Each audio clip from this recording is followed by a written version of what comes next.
아니 며칠 전에 제가 잠깐 그 무렵에 여쭤본 건데, 네네. 삼성이 이제 미래전략실 없앴고요. 과거에 또 그래도 나름 역할을 했던 사람들 보좌역 같은 거 이게 자리를 만들어 주어서 네. 그래도 퇴임 이후에 적적하지 않게 네. 전관예우란 걸 해줬는데, 그렇죠. 네. 우리 재용군이 감옥 가면서 이 모든 게 다 네. 끊겼다는 소식 어떻게 그렇죠. 접하셨냐고 여쭤봤는데 오늘 네. 그 얘기 좀 상세히 해주신다고요. 예, 저희 김용민 PD님께서 경제 속설 때도 말씀해 주셨고, 조간 브리핑 때도 따로 소개를 해 주셨죠? 지금 말씀해 주셨듯이 미전실의 주요 팀장급들, 이 팀장급이 보통 사장, 부사장들입니다. 그렇죠. 연봉 수억에서 수십억씩 받는 사람들이죠. 네, 이 7명한테 상담력, 보좌역 자리가 박탈됐다는 거고요. 전관 예우를 안 해주겠다는 거죠. 조금 전에 말씀하신 대로요. 예. 그러니까 한겨레 신문 분석을 보면 키워드는 오직 하나. 이재용의 분노였다는 겁니다. 얼마나 화가 났으면 그렇게 싹 잘랐겠느냐, 이런 겁니다. 예. 분노가 느껴집니다. 그러니까 연봉을 수억, 수십억씩 받고 있다가 내가 니들 이야기 믿고 있는데 나는 구속되는데 니들은 편하게 앉아있어? 이런 거겠죠. 예. 근데 이런 가집성 해고 이런 게 중요한 게 아니고요. 제가 이 문제를 이렇게 생각을 해보다가 갑자기 생각이 난 경제학 이론이 하나 있습니다. 예스맨 이론. 예스맨 시어리 이렇게 불리는 이론이 있어요. 오늘 그걸 소개를 해드릴까 합니다. 예. 과거에 한번 소개를 드린 기억이 있는데 현대 경제학에서는 굉장히 중요하게 다루는 분야가 정보경제학이라는 분야가 있습니다. 그러니까 원래 경제학에서는 사람이라는 존재가 너무너무 현명해서요. 자기의 이기심에 따라서 이해관계를 극대화하기 위해서 굉장히 현명한 결정을 내린다 이렇게 전제를 해요. 예. 근데 실제 보면 안 그렇죠. 이번에 촛불혁명 국면에서도 나타났듯이 대부분의 시민들은 생기는 것도 없고 돈도 안 벌리는, 오히려 돈을 낼 가능성이 높은 그 촛불 집회에 장장 20차례나 넘게 나갑니다. 예. 경제학적으로 보면은 전혀 현명하지 않은 행동인데도 사람들은 그 일을 한다는 겁니다. 예.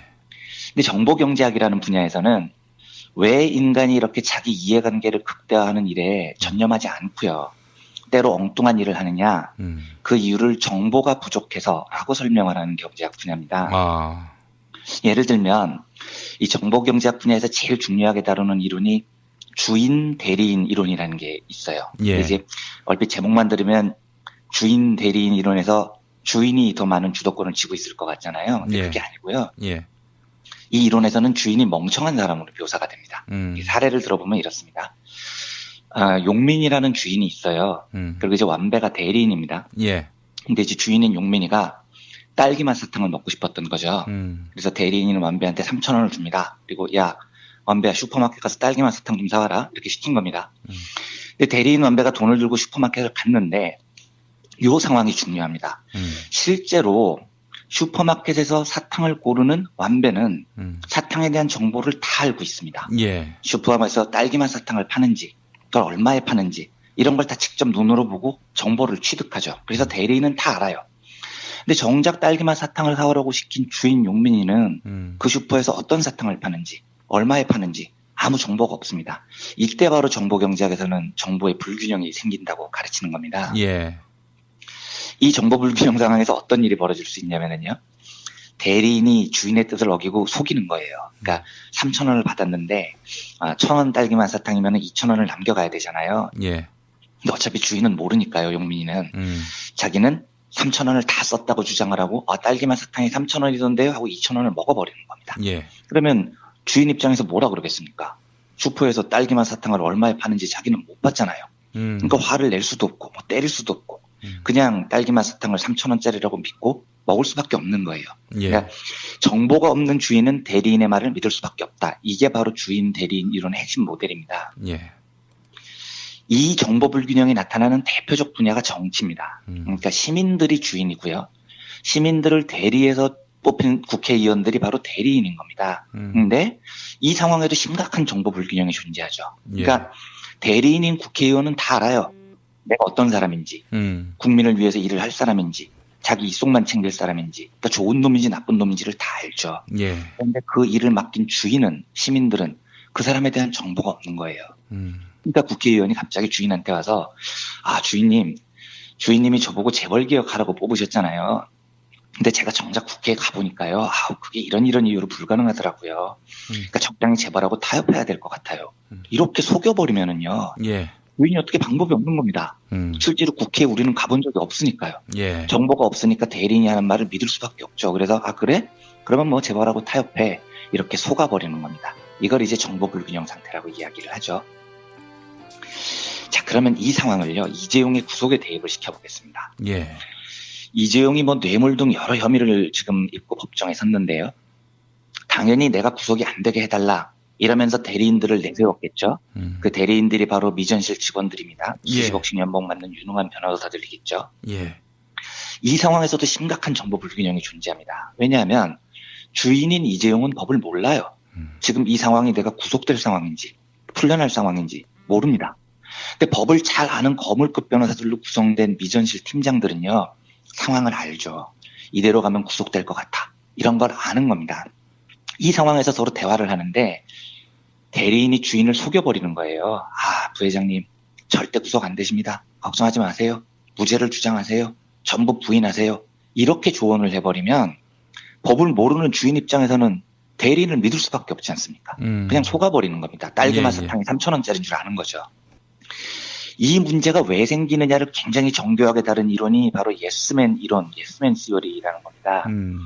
이게 그 케니스 프렌더게스트라는 경제학자가 발표를 한 건데요. 어떻게 분석을 하냐면요.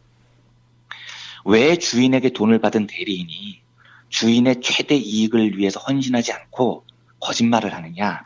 그 이유는 대리인이 나쁘기 때문이 아니고 거짓말을 하는 게 대리인한테 제일 유리하기 때문이라는 겁니다. 딸기맛 사탕을 3,000원이라고 주장을 하면 2,000원을 먹을 수 있기 때문이라는 거죠. 그러니까 이런 겁니다. 이재용이 이제 비싼 변호사들 대리인들한테 평소에 이렇게 물어봤어요. 예. 야, 내가 지금 누구 등을 쳐서 도둑질을 하려고 하는데 할까 말까? 법적으로 어떻게 해석돼? 이렇게 물어보면요. 네. 정상적인 대리인이라면 그러시면 안 되죠. 등치고 도둑질하면 감옥 갑니다. 이렇게 조언을 해야 됩니다. 법리를 분석해서요. 예. 근데 수십억 연봉 받는 변호사 출신 임원들이 어떻게 대답을 하냐면 이미 질문 자체가요. 이재용이 나 도둑질하고 싶고 등쳐먹고 싶은데 이게 가능할까? 라고 묻는 심리에는 주인이 도둑질을 하고 싶다는 걸 알게 되는 겁니다. 누구 돈을 등을 치고 싶은 거예요. 이재용이. 그러면 법을 잘 아는 대리인이지만 어떻게 답을 하는 게 제일 유리하냐? 주인님 그냥 등쳐서 도둑질 하세요. 이렇게 답을 하는 게 유리한 겁니다. 예. 왜냐하면 주인이 그 답을 듣고 싶어 하니까요. 그 답을 하면 주인이 그렇지? 등쳐도 되겠지? 역시 자네는 훌륭한 참모야 하고 좋아하는 거죠. 예. 그러니까 결국 주인은 잘못된 정보를 얻고 누구 등을 쳐서 도둑질을 한다고 해서 잘못된 정보 때문에 나중에는 깜빵을 가게 됩니다. 이게 이제 정보 불균형이 낳는 심각한 오류라는 겁니다. 예. 프렌더게스트 교수가 예스맨 이론을 소개하면서 왜 정보를 완전히 알고 있는 참모들이 정보를 제대로 모르는 주인에게 잘못된 정보를 전달하느냐. 그 이유는 주인 때문이라고 말합니다. 주인이 평소에 예스라는 대답을 듣고 싶어 하기 때문에 대리인이 예스라고 이야기를 하는 것을 제일 유리하게 판단을 한다는 거죠. 이 상황도 그런 겁니다. 이재용의 대리인들한테 물어봤겠죠. 야, 내가 지금 삼성그룹을 통째로 먹으려고 하는데 이러면 돼? 그러면 정의로운 대리인이라면 그러시면 안 돼요. 그러면 깜빵 가십니다. 이렇게 답을 하겠지만 예. 대부분의 대리인들은 주인이 원하는 답을 해주고 출세를 하고 싶기 때문에 삼성을 통째로 그냥 공짜로 쳐두세요. 이런 조언을 하게 되는 겁니다. 예. 그러니까 결국은 프렌더게스트 교수의 지적은 근본적으로 주인이 예스 하는 답을 듣고 싶어 하는 한 절대로 대리인들로부터 정확한 정보를 들을 수 없다라는 겁니다. 예. 그래서 현대 경영학 조직 이론 중에서는요. 노우맨을 의무적으로 도입해야 한다라는 연구가 있습니다. 이걸 좀 어려운 말로 악마의 변호인, 데블스 애드보킷이라고도 부르는데요. 아예 제도적으로요. 조직에서 의사결정을 할 때 무조건 주인의 의견에 반대하는 사람을 반드시 두라는 거예요. 예. 이게 이제 바티칸 교황청에서 성인을 뽑을 때 이렇게 합니다. 교황이 저 사람 성인으로 추대할까? 하면 이 악마의 변호인은 무조건 반대를 해요. 교황 말에. 근데 이 제도를 왜 두느냐? 누군가가 반대를 하는 말을 들어야 리더가 자기 결정이 옳은지 그른지를 생각을 해보게 된다는 겁니다. 예. 그리고 리더가 올바른 정보를 예스가 아니라 올바른 정보를 취득하려고 할 때 전문가인 대리인들이 예스가 아니고 올바른 정보를 전달할 수 있게 된다는 거죠. 혹시 내가 리더인데 내가 내린 결정에 주변 참모들이 항상 다 예스 이러면 우리 스스로부터 의심을 해봐야 됩니다. 예. 특히 권력을 가진 사람들은요. 그리고 권력을 가질수록 자기한테 쓴소리를 할 수 있는 사람을 존중해야 이 정부 불균형 상태에서 벗어날 수 있다는 게 이 이론의 가르침입니다. 예. 이재용이 열받아가지고 미전실 팀장들을 해고했다는 얘기를 듣고 저는 이렇게 말하고 싶습니다. 그 이유는 네가 평소에 예스만 듣고 싶어 했기 때문이다. 그러니까 네 잘못이다라는 거죠. 예. 지금 한국의 재벌 의사결정 구조가 이 예스맨 이론에서 벗어나지 못해요. 어느 재벌이 자기한테 충원을 하는 사람을 가까이 두겠습니까? 다 자기가 듣고 싶은 이야기만 들으려고 하겠죠. 예. 그러면 그게 족쇄가 돼서 결국은 잘못된 정보를 얻고 본인마저 깜빡하게 되는 슬픈 결과를 낳는 겁니다. 그래서 한국 기업이나 정치나 좀 보다 나은 의사결정 구조를 가지기 위해서는 예스맨이 아니고 노우맨을 받아들일 수 있는 이런 문화가 필요하다는 생각이 들어서 예. 오늘은 예스맨 이론이라는 것을 소개해드렸습니다. 아이고 참 예스맨의 네. 무덤이 됐군요, 우리 삼성이. 그렇죠. 네. 아니 우리 이완배 기자님은 네. 동아일보 다니실 때 네. 예스맨은 아니었을 것 같은데. 저는 아니었다고 생각합니다. 네. 그러니까 제가 또라이라고 소문이 났었겠죠? 저는 예스맨이었습니다. 그러실리가요? 대단한 예스맨이었고요.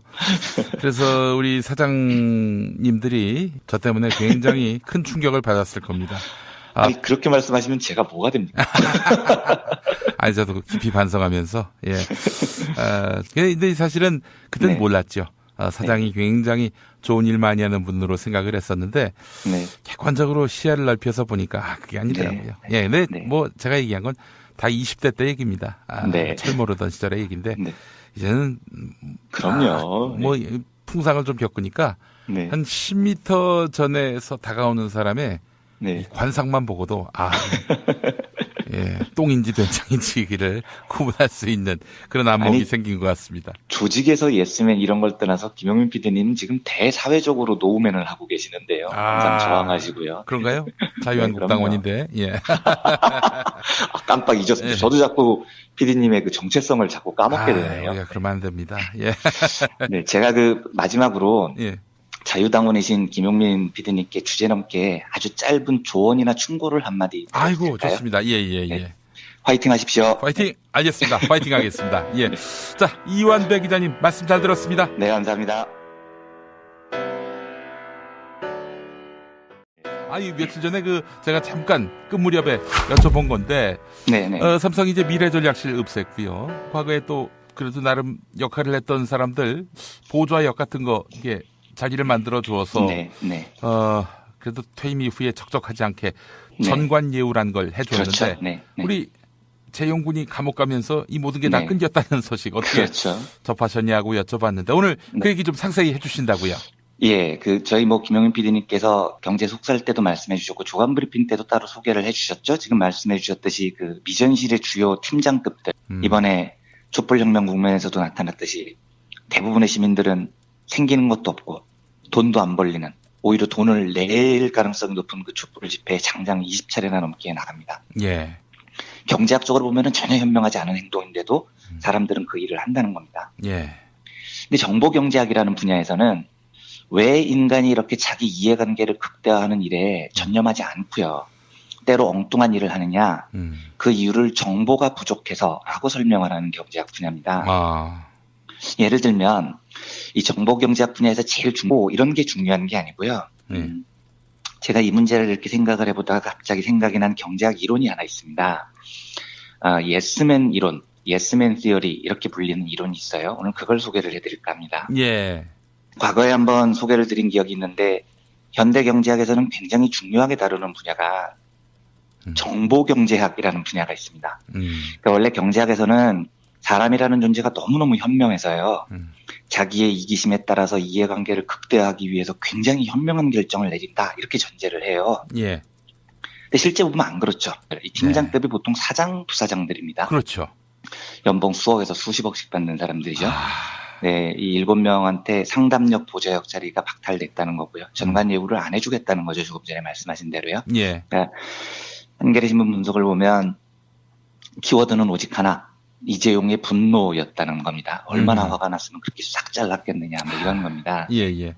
분노가 느껴집니다. 그러니까 연봉을 수억, 수십억씩 받고 있다가 내가 니들 이야기 믿고 있는데 나는 구속되는데 니들은 편하게 앉아 있어? 뭐 이런 거겠죠. 예. 근데 이런 뭐 가십성 해군유학에 다루는 이론이 주인 대리인 이론이라는 게 있어요. 예. 이제 얼핏 제목만 들으면 주인 대리인 이론에서 주인이 더 많은 주도권을 쥐고 있을 것 같잖아요. 근데 예. 그게 아니고요. 예. 이 이론에서는 주인이 멍청한 사람으로 묘사가 됩니다. 이 사례를 들어보면 이렇습니다. 용민이라는 주인이 있어요. 그리고 이제 완배가 대리인입니다. 예. 근데 이제 주인인 용민이가 딸기맛 사탕을 먹고 싶었던 거죠.